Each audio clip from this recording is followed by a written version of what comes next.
Vamos a continuar con el estudio de la vida de Elías y llegamos al capítulo 21 del primer libro de Reyes.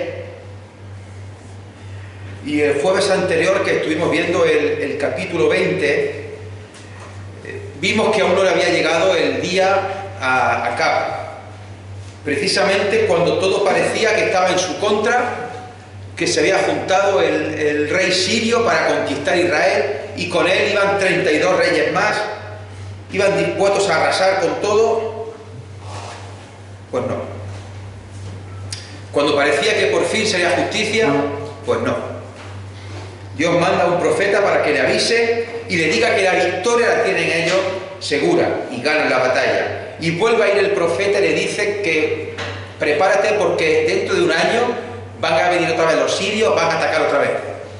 Y de nuevo vienen, vuelven a atacar y vuelven a ganarle. Vimos también el otro jueves, no lo vimos porque no aparece, dónde estaban Elías y Eliseo. En aquella época, en ese capítulo 20, que en ese periodo de entreguerras que posiblemente fueron 2 años y pico. Seguro que estarían trabajando, llevando la palabra de Dios, mientras acá se entretenía, entre comillas, con la guerra con los sirios.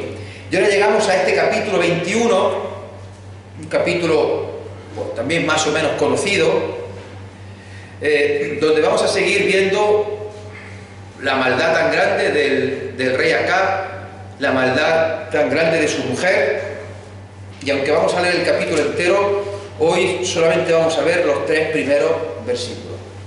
Dice el primer libro de Reyes, capítulo 21, versículo 1.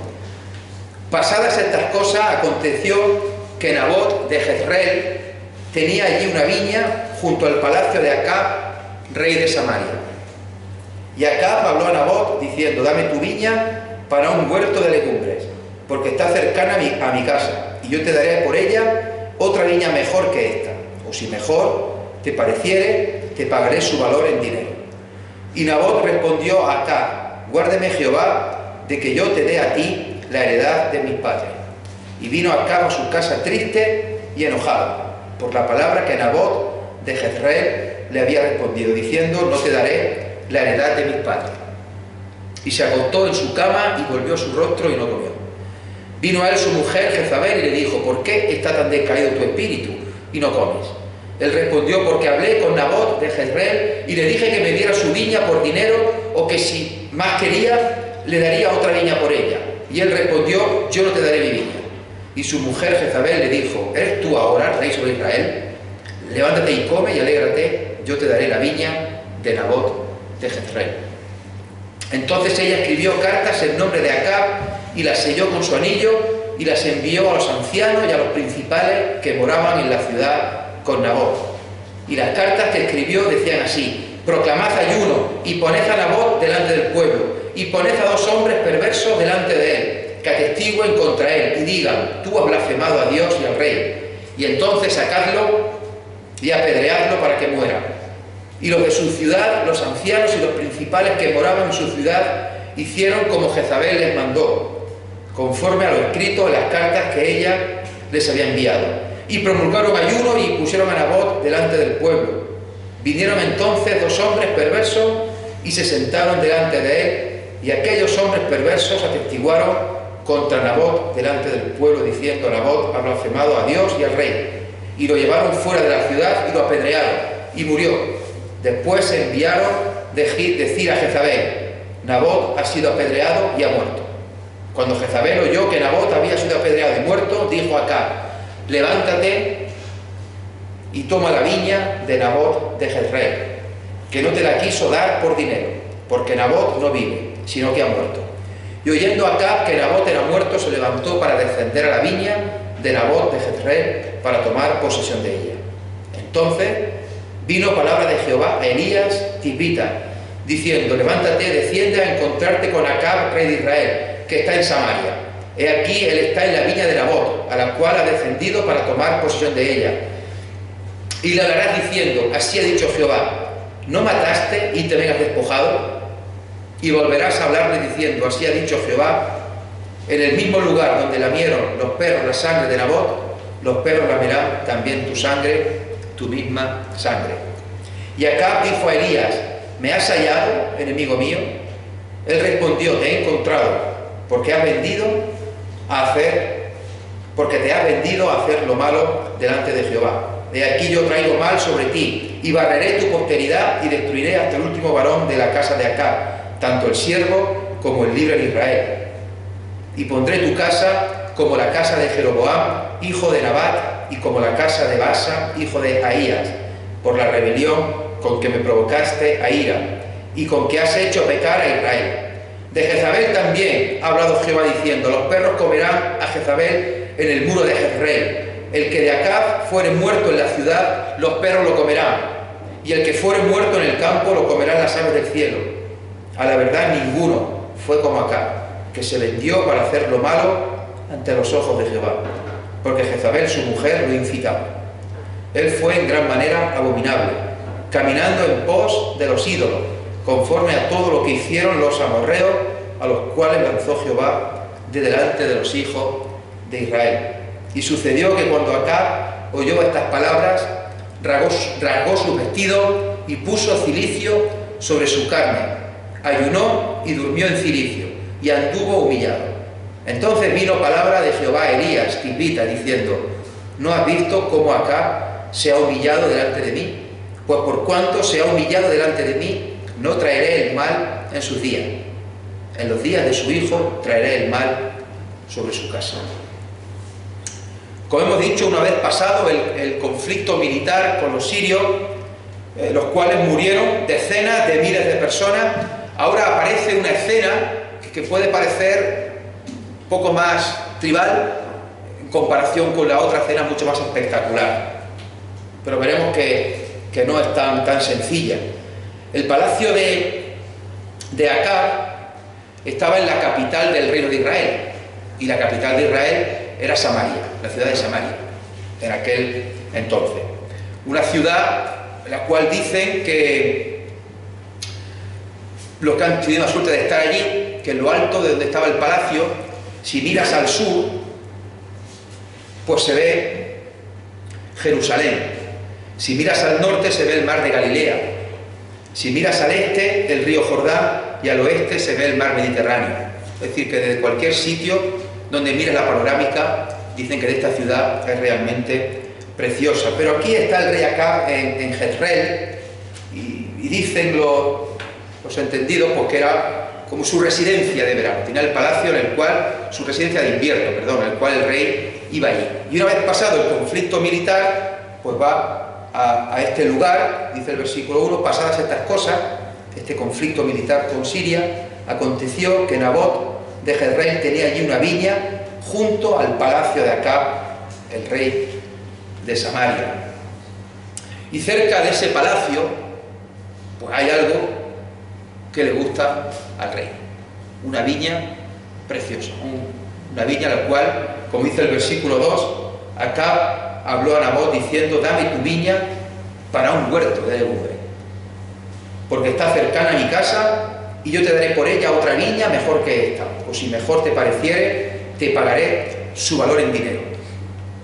Resulta que el rey, lejos de conformarse con todo lo que tiene, con tener un palacio en Samaria, tener otro palacio aquí y tener pues todas las posesiones y toda la riqueza que tendría, se fija en un terreno que tiene una persona humilde, un trabajador, y está allí, tiene una viña. Y él piensa porque sería un sitio estupendo para hacer un huerto para él y hacer unas legumbres ahí. Y bueno, va y se lo pide, diciéndole que, pues, bueno, dame tu viña y yo te doy otra mejor. Y si no me la quieres cambiar, pues yo te lo pago en dinero, te la pago.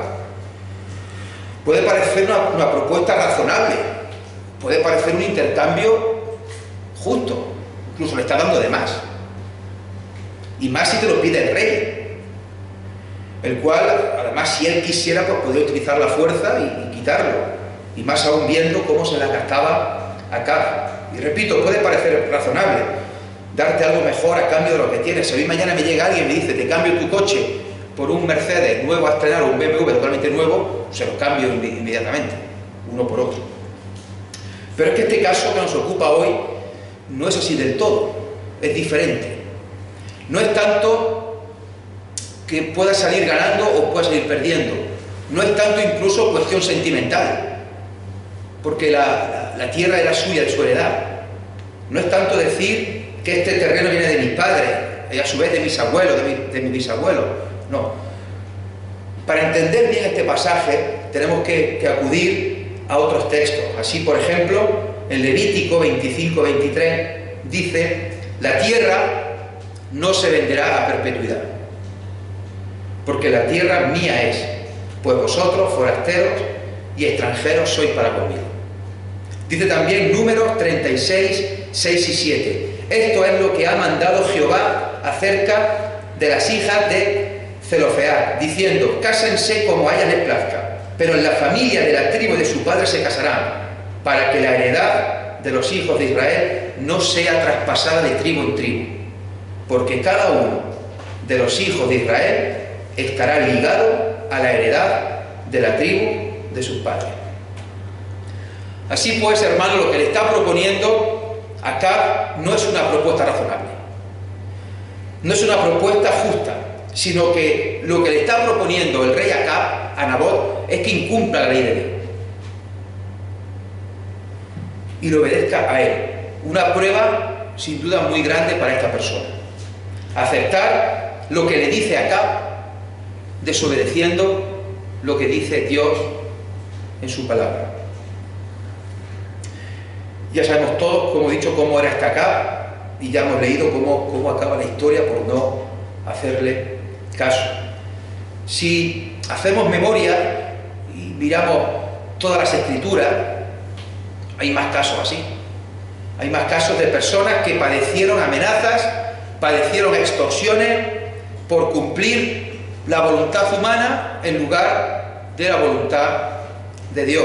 Por ejemplo, el caso de Daniel, cuando se firmó un edicto en el cual se prohibía orar a cualquier dios.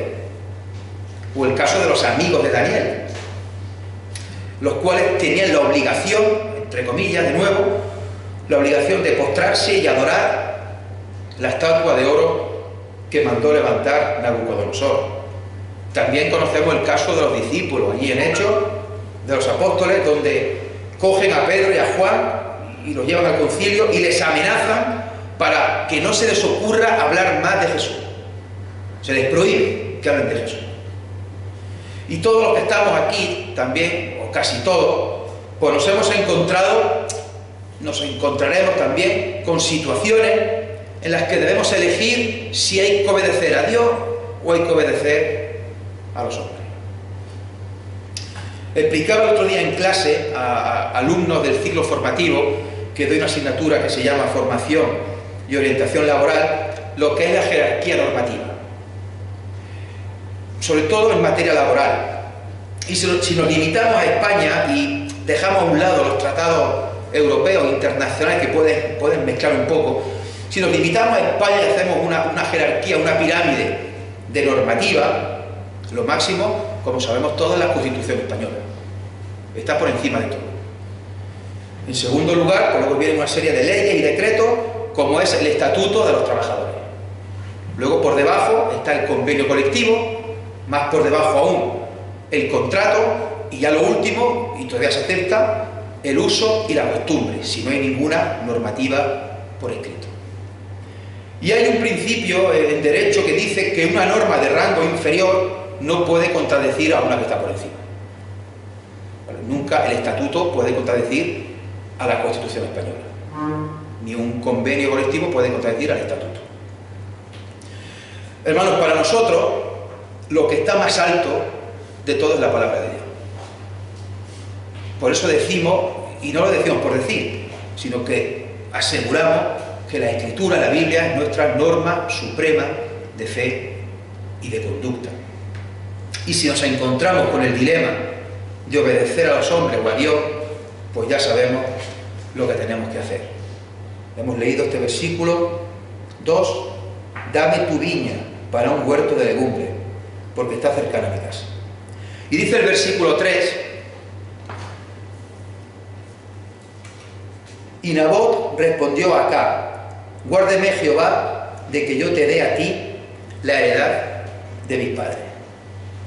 Guárdeme Jehová de que yo te dé a ti la heredad de mis padres. Nabot dice que ni hablar, que no.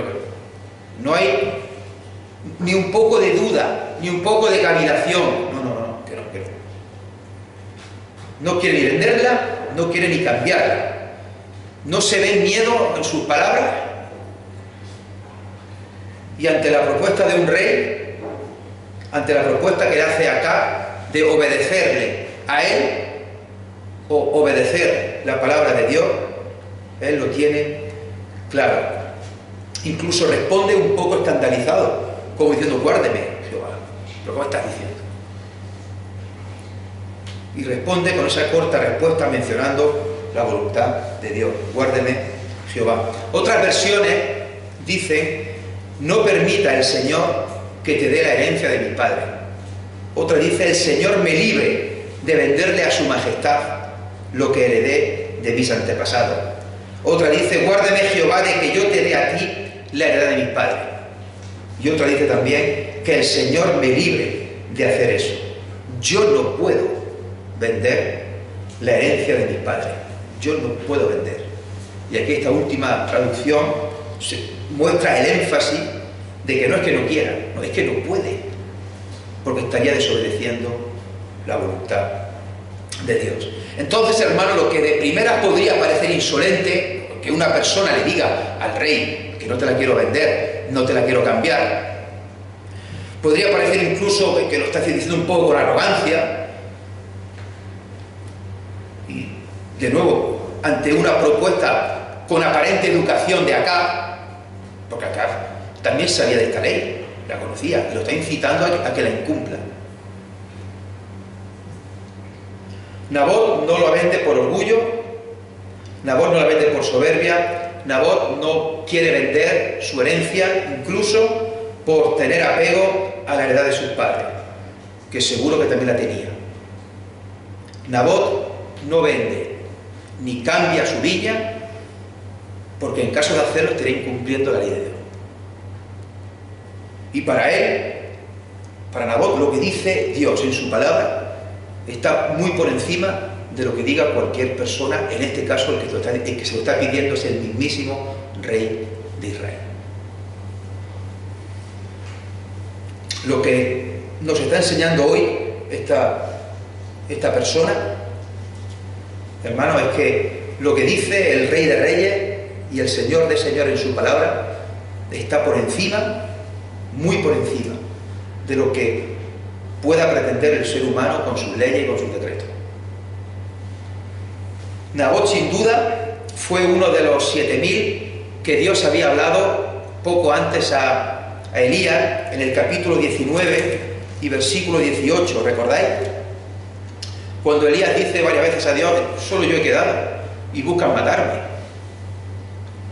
Le dice Dios en 19:18: yo haré que queden en Israel 7000 cuyas rodillas no se doblaron ante Baal y cuyas bocas no lo besaron.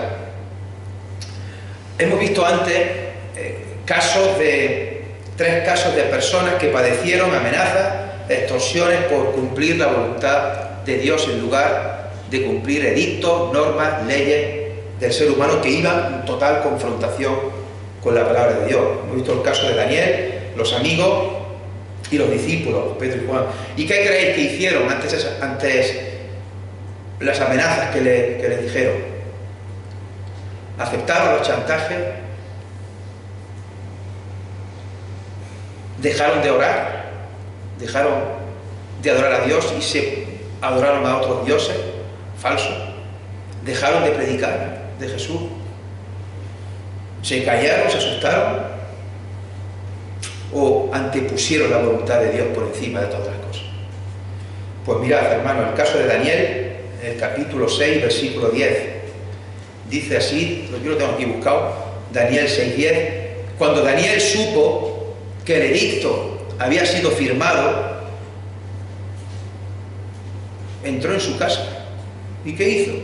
Y abiertas las ventanas de su cámara que daban hacia Jerusalén, se arrodillaba 3 veces al día y oraba y daba gracias delante de su Dios como lo solía hacer antes. Sacan un edicto, está prohibido orar a cualquier Dios, no se puede orar. Entró en su casa, abre las ventanas, se arrodilla 3 veces al día y oraba y daba gracias delante de su Dios como lo solía hacer antes. El caso de los amigos de Daniel, unos capítulos antes, el capítulo 3 y versículos 16-18, Sadrach, Mesach y Abednego respondieron al rey Nabucodonosor diciendo: no es necesario que te respondamos sobre este asunto. No es necesario. Es decir, tenéis la obligación de adorar a esta imagen de oro. Y tenéis que apostraros. Que ni hablar. Que no. He aquí, nuestro Dios a quien servimos puede librarnos del horno de fuego ardiendo, y de tu mano, oh rey, nos librará. Y si no sepas, oh rey, que no serviremos a tus dioses, ni tampoco adoraremos la estatua que has levantado. Que no. Pero bueno. Y el rey cabreado mandó calentar el horno más veces todavía. El caso de Pedro y Juan, en Hechos 4, 18 y 20, de 18 al 20, y llamaándolos, les intimaron, les amenazaron, les extorsionaron, que en ninguna manera hablasen ni enseñasen en el nombre del Señor Jesús. Y son autoridades lo que lo están diciendo. La autoridad, es la autoridad. Mas Pedro y Juan respondieron diciéndole: juzgad si es justo delante de Dios obedecer a vosotros antes que a Dios, porque no podemos dejar de decir lo que hemos visto y oído. Hemos dicho que Nabot formaba parte de ese remanente fiel que Dios prometió que habría, de esos 7000 que no iban a doblar su rodilla. Todo para demostrar a Elías que no estaba solo, y para demostrarle a Elías que todo es por gracia. Yo haré, dice Jehová, yo haré que quede 7000 que no doblen su rodilla. Si Nabot era lo que era, por la gracia de Dios. Si Elías fue lo que fue, por la gracia de Dios. Y si tú y yo somos algo, pues también por la gracia de Dios. Y ese remanente fiel que somos ahora nosotros, la Iglesia, seguimos teniendo el mismo signo distintivo que Elías, que Nabot, que Daniel, que los amigos de Daniel, que Juan y Pedro. El distintivo es el mismo. Somos lo que somos por la gracia de Dios. Yo haré. Somos rodillas que no se doblan ante Baal. Entiéndase esto llevado a la actualidad. Y en tercer lugar, somos bocas que dicen, como Nabot, así dice Jehová: guárdeme Jehová, guárdeme Jehová. Hermano, ya puede haber amenaza, persecución, castigo o lo que sea, que no vamos a anteponer la voluntad humana a la voluntad de Dios, que no podemos. Ya hemos leído antes las palabras de Pedro y Juan: juzgad si es justo delante de Dios obedecer a vosotros antes que a Dios, porque no podemos dejar de decir lo que hemos visto y oído. Y las amenazas que les daba no son como las amenazas que nos puede dar a nosotros. Allí se estaban jugando la vida y no sabían si con esto que estaban diciendo los matarían esa noche, al día siguiente o pasado mañana. Nosotros quizás nos estemos jugando nuestro prestigio, de nuevo entre comillas, o quizás nos estemos jugando que nos puedan tildar de retrógrados o de otras cosas, por decir o por denunciar lo que viene de la palabra de Dios. Entonces, ¿hay que cumplir la ley? ¿Sí o no? ¿Hay que cumplirla entonces? ¿Sí o no? Respuesta corta: sí. Respuesta larga: sí. Pero siempre que no vaya en contra de modo claro y manifiesto a la palabra de Dios. Pedro y Juan no hicieron caso de las amenazas y siguieron predicando el Evangelio. Hemos leído de hecho 4, pero es que un capítulo después lo vuelven a coger. Y dice en el capítulo 5, 27 al 29. Cuando los trajeron, los presentaron en el concilio y el sumo sacerdote les preguntó: oye, ¿no os mandamos estrictamente que no enseñéis en ese nombre? No os enseñamos, no dijimos estrictamente que no enseñéis en ese nombre. Y ahora habéis llenado Jerusalén de vuestra doctrina y queréis echar sobre nosotros la sangre de ese hombre. El que está hablando es nada más y nada menos que el sumo sacerdote.